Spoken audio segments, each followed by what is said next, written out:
All right, welcome back. This is the third session in this. It's principle number 2, saving second. So hopefully you've had a chance to track your spending, ideally at this point now, over a couple of weeks. Hopefully you've got that debt list done because that's going to be important for this session right here. And then I'm just curious, not that you can tell me, maybe you can leave comments or something. I don't know how this will be posted online, but how did that generosity planning go? Was it exciting and fun for you to start thinking about how you might be able to give money away if you had money to give away? How'd that go? Maybe drop a comment if this is on YouTube or something and there's a comment section. So this week we want to talk about saving. Saving is a biblical principle. Proverbs 21:20 tells us that the wise store up and the foolish gulp down. We don't want to be those who are just consuming everything that we have. You know, we trust God for his provision tomorrow, but that's different than presuming upon him, because I think that borders on testing him. You know, if he gives me $100,000 inheritance today and I just spend it frivolously and say to myself, but the Lord will provide for me tomorrow, I don't know. That doesn't feel like faith. That feels like testing him. And so I think wisdom says when he gives you that $100,000 investment, you try and be wise with it. And one aspect of wisdom is saving, because we don't know when the famine will come. We don't know when the next economic crash will come. We just don't know. And so when he blesses you today, it's not sinful to store up for tomorrow. It is sinful if your entire purpose for doing that is for your own benefit, which, as I've talked about throughout this series so far. The reason why we save is so we can be more generous, even in the lean times. That's what saving is really all about. We want to be generous. And so what are savings for? What kind of things would we save money for? Well, we save for emergencies. We save for big purchases. Instead of borrowing money for it, we save, we put money away. What a novel idea. Only buy things you have money for. So when you want something you cannot afford today, you put a little bit away today and tomorrow and the next day until you finally have the money to go get the thing. Because as we're going to talk about in a little bit, to just borrow the money is to give money away in interest. And so we save up for all kinds of things, but one thing I would like for you to add to that list of things that you might save for is saving for someone else's day of disaster. Don't just store up for yourself. Store up for your neighbor. Store up for the people around you. Store up so that when something terrible happens to them, you will have the resources available to give to them, to give generously, because that's the point of saving like this. Now, most people do not have any savings. In fact, I found some statistics. It says that about half, so about 50% of adult Americans have less than $500 in savings in total. Less than 50% of adult Americans have, or about 50% of adult Americans have less than $500. And 39% of them have less than $250. So almost nothing, right? There's not many disasters or emergencies that $250 is going to cover. So you're setting yourself up to be a person who now is in need, as opposed to being somebody who's able to help others when they're in need. So about 50% have less than 500, 39% have less than 250. But at the same exact time, 61% of Americans have some form of credit card debt, and the average American household has just over $6,500 in credit card debt alone. That's not including all other forms of debt. $6,500 in credit card debt alone. Now, how do you think those two things relate? How easy is it to put money away when you are making credit card payments, when you're making student loan payments and car payments and mortgage payments and a Home Depot credit card payment and all these other things? How hard is it to save and to give, which is what we're really after, right? How hard is it? It's incredibly hard. You are in the hole. And it's hard to help other people out of the hole when you're in the hole with them. And so we want to do what we can to try and get out of debt. But I don't think most people who are in debt even have a good understanding of what's occurring, like what debt is doing to them. Many people that I know and talk to think I'm crazy for not engaging in debt. I do have a mortgage at this point, but we bought a very affordable home. We're really lucky to be able to do so. I understand in our market today, but we bought a really affordable home, and we are making extra payments like crazy. We're doing everything we can to pay it off as fast as possible. That is the only debt that we currently have is our mortgage. And up until that point, I haven't had debt in over a decade. I haven't had debt. It's just kind of a part of the way I am. I really don't like paying interest on stuff. And so as I talk to people, I find that most of them think I'm crazy for thinking the way that I do about, not engaging in debt, not taking out car payments and all these other things. But I don't know. I just, there's this proverb, Proverbs 22:7, that says, "The rich rule over the poor, and the borrower is slave to the lender." And that's always stuck out to me. That's always resonated well with me. That the borrower is slave to the lender. That's true. That is good, wise advice. You don't want to be a slave. Most people don't. But yet we put ourselves into these situations all the time where we're slaves to the lending institutions. And the slavery is that of paying interest rates. And so, there's these really interesting resources available. In fact, if I can get creative in my editing process here, I'll try and put up screenshots of this website called calculator.net, where they have all of these cool little handy calculators where you just punch numbers in and hit calculate, and it'll tell you all kinds of stuff. So, for example, on this website, calculator.net, you can click on a thing that will tell you about credit card debt. So let's just take the average American household credit card debt of $6,500. Most credit cards are going to be in the range of 20%, give or take. Right? If you got really good credit, maybe you've got a really good interest rate. Most people that I could find, the average was 20%, so we'll just take that. So if you just make the minimum payments on $6,500 of credit card debt at 20% interest, it will take you 4 years to pay it off, and you will have paid in those 4 years just under $3,000 in interest. Now think about that. You take out $6,500 of credit card debt so you can get something that costs $6,500. It takes you 4 years to pay that off if you make minimum payments only. And at the end of that 4 years, you paid almost $10,000 for it, right? Like almost $9,500 for something that costs $6,500. So you just gave $3,000 away, but not to someone who needs it. You gave it to a lending institution who's getting rich off of that. But credit cards are not the only form of debt that most people have. Most people also are very accustomed to financing vehicles. So again, this is just kind of averages and stuff, but I found some statistics.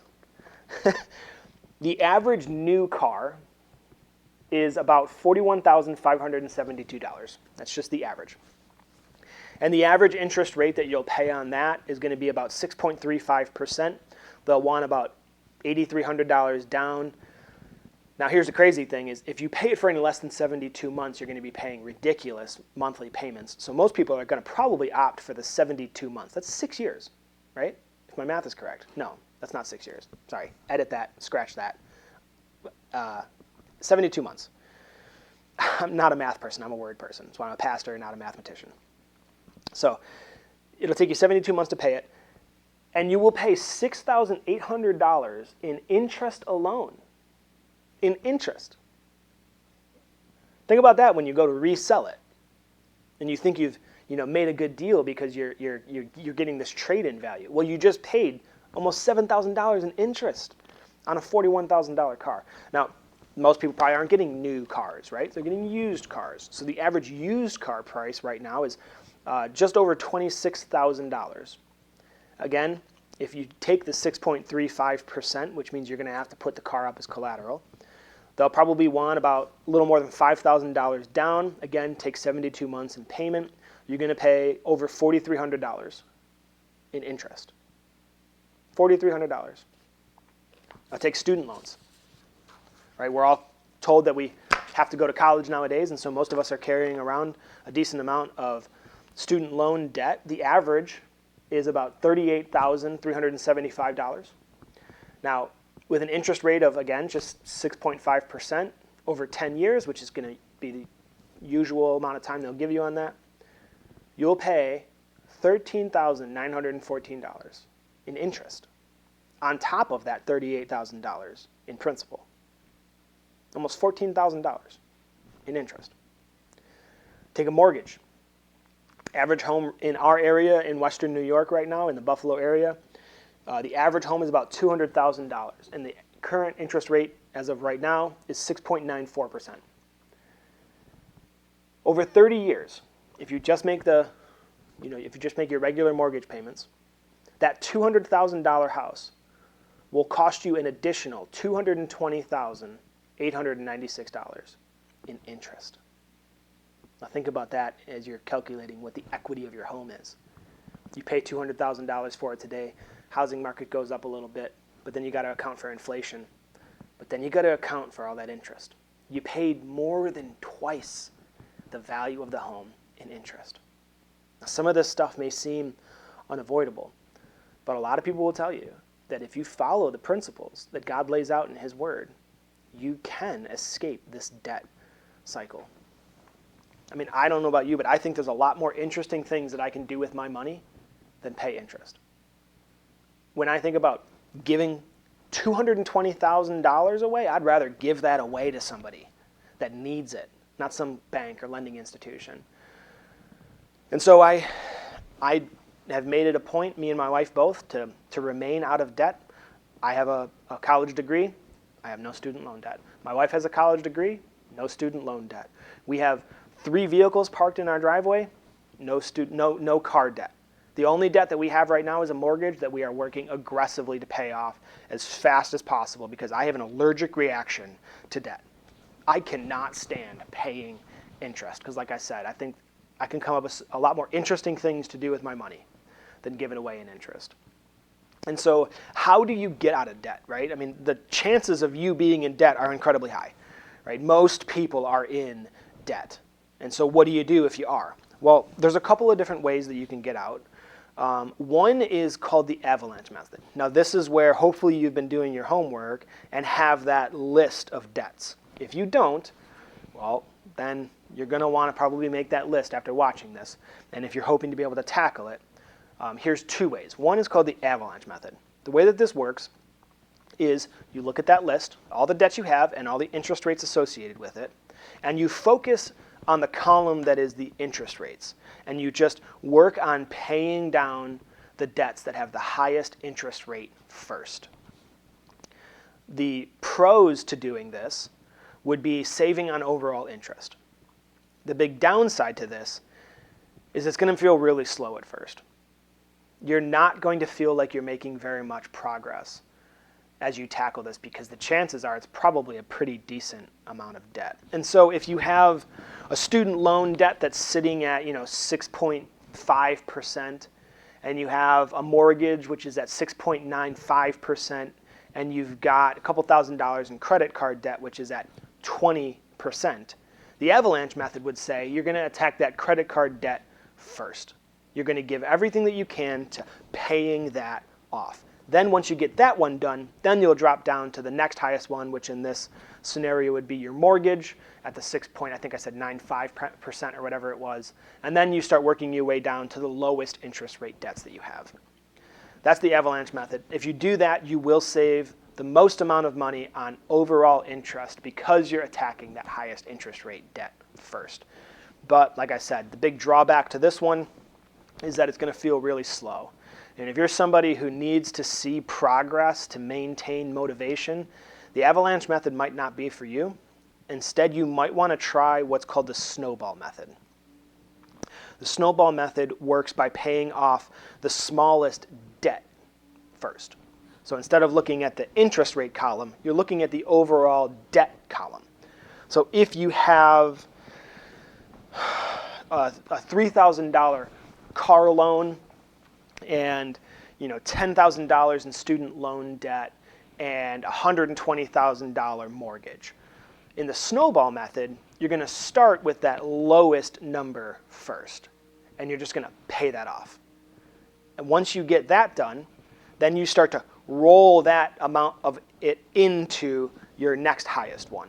So you're working on your, I forget what the first one I said. I think I said student loan debt or something like that, right? Say you have just a couple $1,000s in student loan debt. You're going to give everything that you can to paying that off. And then when you're done with that, you're going to take the amount that you were giving there and you're going to roll it up into the next highest one and add that to whatever the minimum payment for that next debt is. So you can see it's the snowball. It starts to get bigger as you go, because as you have these little debts paid off, you can take that little amount that you were paying and add it to the one above it, and then the next one, and the next one, and the next one. Now the downside to doing this is that you will pay more interest in the long run than if you did the avalanche method, because you're not focusing on the interest rates. So you will more than likely pay more interest in the long run. The big pro for this is the quick wins are really motivating. When you start to cross debts off that debt list that you have, the act of doing that is actually incredibly motivating. And as you do that, you're going to be more motivated to do the next one. And as you start to see this come, you're going to start to get really excited, and it builds momentum as it goes, like a snowball rolling down a hill, right? Now, the avalanche starts out big and carries momentum as it goes. A snowball starts out small, but gains momentum as it goes. And so those are two methods. I think those are probably some of the more prominent methods that I've come across for paying off debts. Either the avalanche, attacking highest interest rates first, or the snowball, attacking the smallest amount of debt first. Whichever one would work best for you is the one to go with. It's always a good idea with stuff like this to make what we call SMART goals, S-M-A-R-T. So they are specific, they're measurable, they're achievable, they're relevant, and they're time-bound. And so you set a goal for yourself that is specific. I'm going to pay this debt off. Measurable, this amount of money. Achievable, this is something you can actually do reasonably well within your fiscal situation. Relevant to the situation, and time-bound. So I'm going to pay off my student loan debt in the next 6 months. Right? SMART goals. Then, while you're paying off debt and after you pay off debt, the key is to stay out of debt so that you don't have to make another snowball once again. And I think for this, it's important to know the importance of patience. I'm an impulsive kind of guy, and I'm a spender. So I'm an impulsive spender. I see something, and I want it, and I don't want to wait. I want to get it, and I want to get it now. And so I'm regularly having to lean into Galatians 5:22 and 23, which talks about the fruit of the Spirit, the fruit that the Spirit of God produces in believers. It's love, joy, peace, and it's patience is one of them. I am not a naturally patient person in my flesh. And so I have to pray and ask God to give me patience so that I can wait, so that I can save up for the next PC upgrade that I want to have so I can play the newest and greatest video game that's out or whatever, right? Like, I got to wait. I got to save. I got to be patient. Saving is the key to staying out of debt for a number of reasons. Number one, you got to have that emergency fund, we would call it. 3 to 6 months of your expenses saved up and not touched. 3 months is a great place to start. And so if something comes, this is why we call it an emergency fund. If something comes up and you need a big chunk of money, if you don't have that savings, then what option do you have? Put it on a credit card with an incredibly high interest rate, and you just find yourself back in as a slave to the lender, giving money away to people who don't need it. And so how do you stay out of debt? You save. So you put money away. The idea is after you figure out what your monthly expenses are, which we're going to talk more about in the next lesson when we build a budget, once you figure out what your bare bones budget is, then that's your 1 month budget. You multiply that by 3, and your savings goal is that 3 month number. Once you get to the 3 months, you want to look to expand that out to about 6 months. If you can have 6 months of expenses saved up, you're in a really, really good position to be stable and able to be really generous. And so that's the goal. But it'll take some time to get there, and so you got to be patient. There's these, what Dave Ramsey calls these baby steps, and I just want to share them with you. So to jumpstart your emergency fund, I want you to set a goal for yourself, set a SMART goal, of getting $1,000 into your savings account as fast as you can. Get that $1,000 into your savings account as fast as you possibly can. Get creative. Get aggressive. Think of some things that you have that you'd be willing to get rid of, sell them, and put that money into that emergency fund. That's one idea. Maybe if you have the extra time to be able to do it, pick up a part-time job, pick up some side gigs, do whatever you can, get $1,000 into a savings account. If you are one of those who does not have $1,000 in savings, make that a priority for yourself right now. Get that $1,000 into your savings account. Then, after you have that, you want to begin to tackle your debt. So choose either the avalanche method or the snowball method, whichever you think you're going to be able to sustain over the long run. The one thing to really keep in mind is, are you able to sustain off of your own willpower long enough to see results, or are you somebody who's going to need to see results to keep staying motivated? And let that kind of steer you in which direction you want to go in tackling that debt list that you have. Now, Dave Ramsey would say as the next step in this would be to build out yet a $1,000 emergency fund out to the 3 to 6 month mark.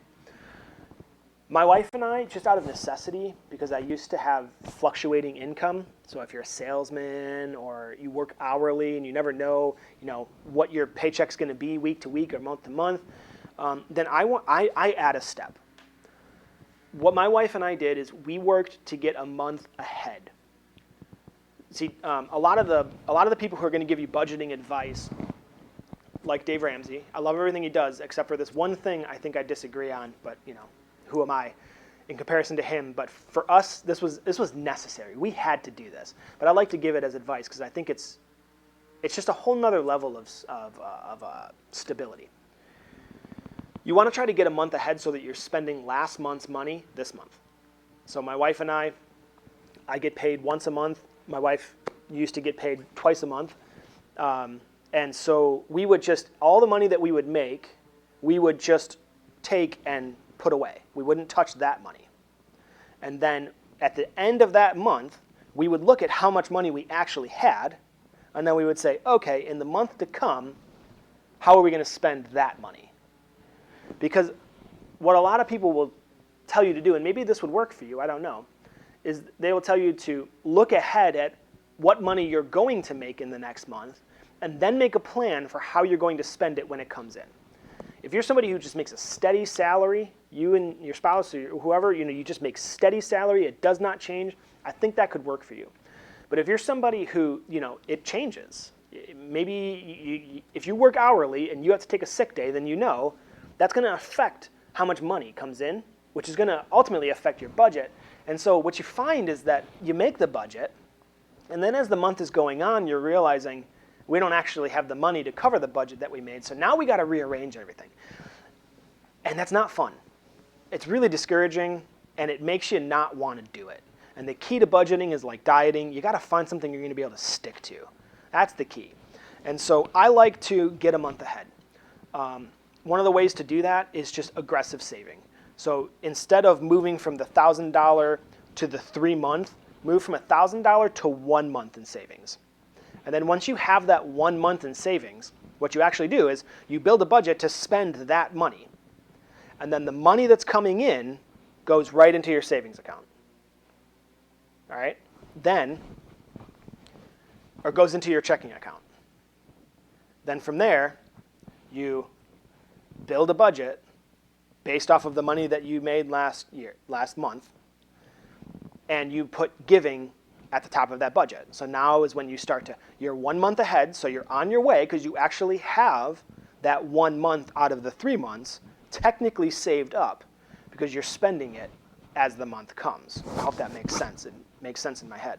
If you have questions, just leave a question in the comments. I'll do my best to answer it.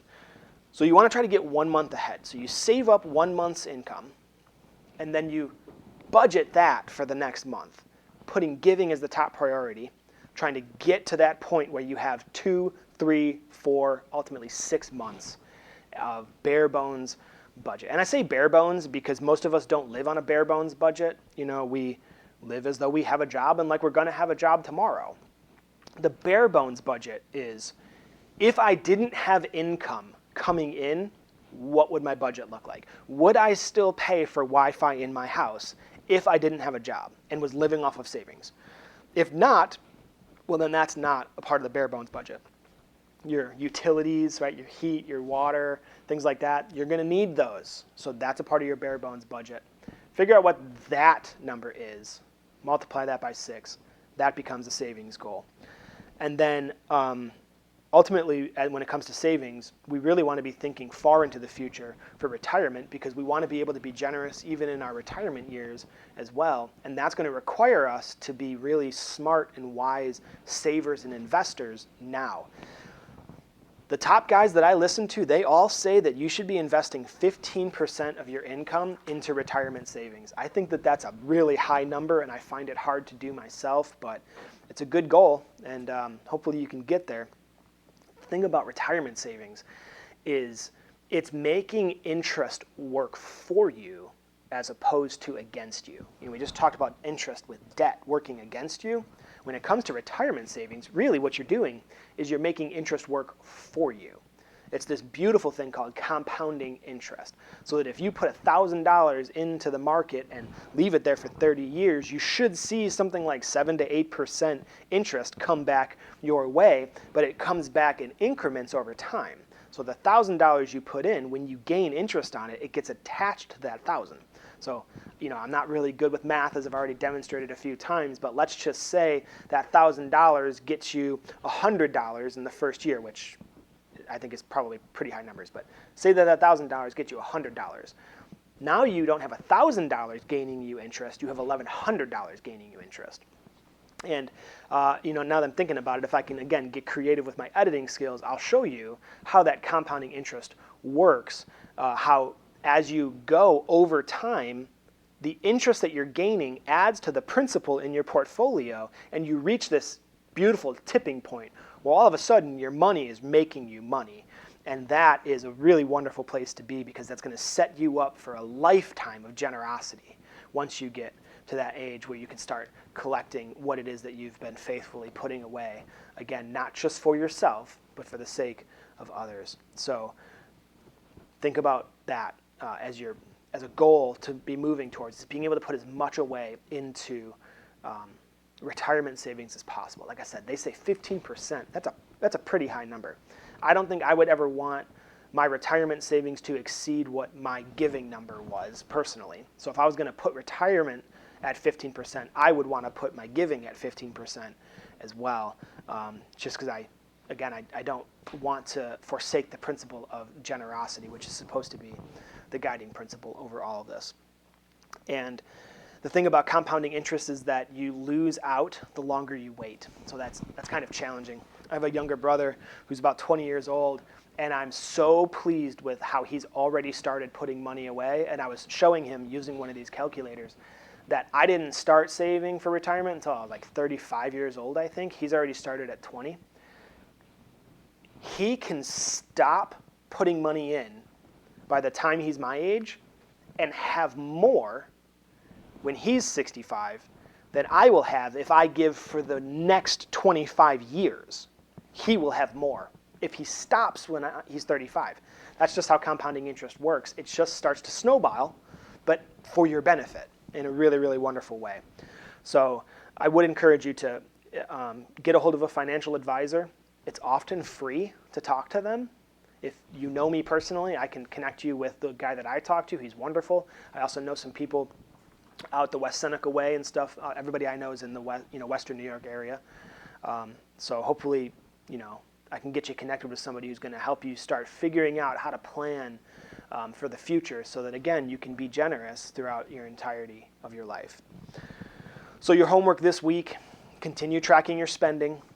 Next week is going to be the final lesson, and that's when all of that research that you've been doing is going to pay off, because you're going to know what your spending habits are, and it's going to help you build a budget you're going to be able to stick to.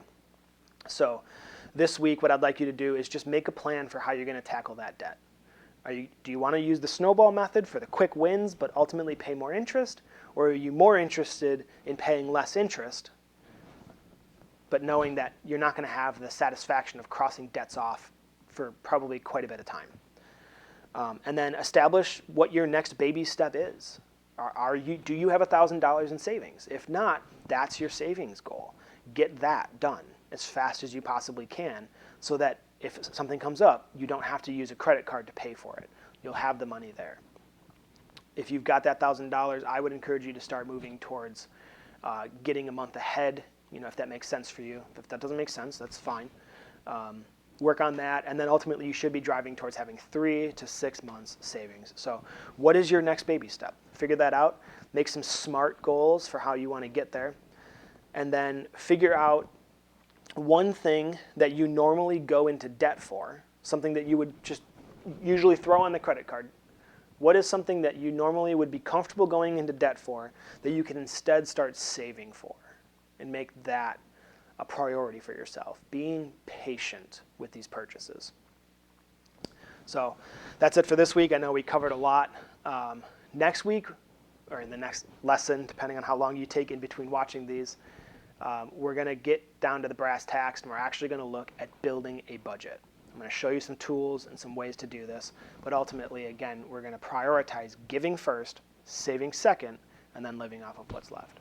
And so until next time, God bless you, and may He make you a blessing to the people around you. Go in peace.